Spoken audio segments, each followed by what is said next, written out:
বাংলাদেশ ফুটবলের এই জাগরণে আমরা যেটা হারাই ফেললাম, বঙ্গবন্ধু ন্যাশনাল স্টেডিয়াম থেকে জয় অথবা ড্রটা নিতে পারলাম না। এখন আমরা হংকং এ গিয়ে জয় খুঁজতেছি। ভাই, হংকং এর জীবনেও জিততে পারবে না। বাংলাদেশ দল যতই ভালো খেলুক, যেরকমই খেলুক, যেভাবেই খেলুক, হংকং এ গিয়ে জিতে আসতে পারবে না। অলিক স্বপ্ন দেখা, অলিক কল্পনা দেখা লাভ নাই। মাটিতেই পা রাখেন। এই ম্যাচটা ভালো খেলছে, কত ভালো খেলছে, কত ভালো। হংকং, আপনি যদি হংকং এর সাথে হোম ম্যাচে জিততে না পারেন, সে আপনার র্যাঙ্কিং এ কমসে কম 40 ধাপ আগায়া সে আপনাকে তার হোম গ্রাউন্ডে জিততে দিবে, জেতার সুযোগ করে দিবে। এটা কি পাগল? কখনোই না, এটা হয় না, হবে না। এখন যদি আমরা বলি স্কোয়াডটা কেমন হইতে পারে, স্কোয়াডটা আমি ধরে নিচ্ছি যে আমাদের মন মতো স্কোয়াড। আমাদের মন মতো স্কোয়াড কিরকম আমি ধরে নিচ্ছি যে 4-3-1-2 খেলাবো।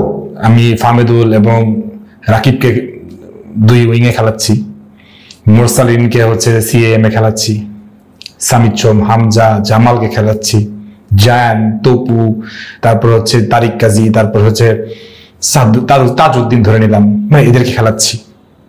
তাই এই ম্যাচটা এরকম একটা তো আমরা চিন্তা করতেছি। এরকম চিন্তা যদি করি, তারপরে জিততে পারবো না। কেন জিততে পারবো না?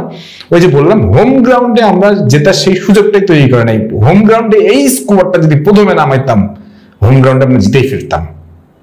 যতই ভালো খেলে এখন আমাদের আর সে সুযোগ নেই, কারণ তারা খুব ভালো করে বুঝে গেছে, অ্যাটলিস্ট তাদের কোচ অ্যাশলি ওয়েস্টউড ভালো করে বুঝে গেছে যে জায়ান কেমন সলিডিটি আছে, কোন স্ট্রেংথ নিয়ে খেলবে, সামিদ সোমের স্ট্রেংথ কোথায়, হামজার স্ট্রেংথ কোথায়। এটা খেলা দেখার পর আরো বেশি বুঝে গেছে, এবং তাদের হোম গ্রাউন্ডে তারা এই সুযোগটা কখনোই করে দিবে না, করতেই দিবে না। আপনাকে যে কোনো ভাবেই তারা অপোনেন্ট হিসাবে ট্রিট করবে এবং আপনাকে একদম অকেজো করে রাখার চেষ্টা করবে।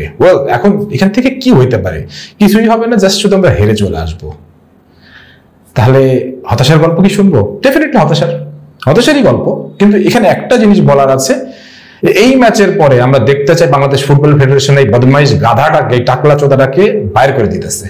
বাইর করে দেওয়ার পরে নেক্সট যে 2টা ম্যাচ থাকবে, ভালো একটা কোচ আনেন, এই 2টা ম্যাচে আমরা প্রমিনেন্টলি খেলি, জিতি, সেটাই হবে আমাদের জন্য এফসি কোয়ালিফায়ারে চ্যাম্পিয়ন হওয়ার মতন। কারণ কি? কারণ হচ্ছে আমাদের এই অন্ধকার থেকে, এই নোংরামি থেকে, এই বাজে অবস্থা থেকে বেরোতে হবে।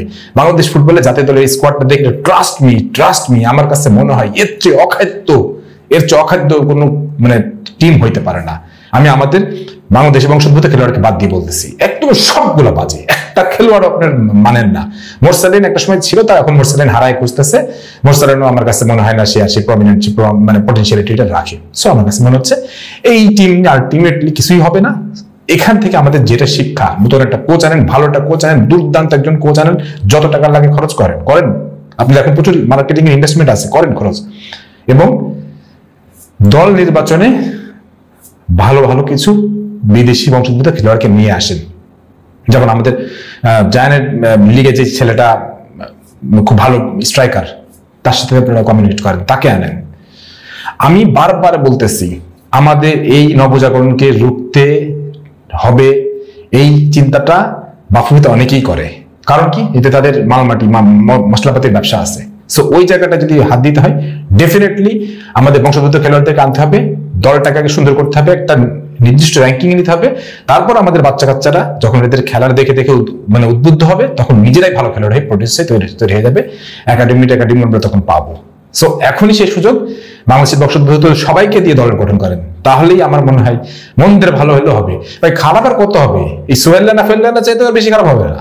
সো এই জন্য বলতেছি, এটাই সময়, তাদেরকে ডেকে নিয়ে আসেন, তাদেরকে দিয়েই আমরা নতুন বাংলাদেশের শুরুটা করতে চাই। এই ব্যাপারে আপনাদের কি মতামত, সেটা অবশ্যই কমেন্ট সেকশনে জানাই দিন। সবাই সুস্থ থাকেন। আল্লাহ হাফিজ।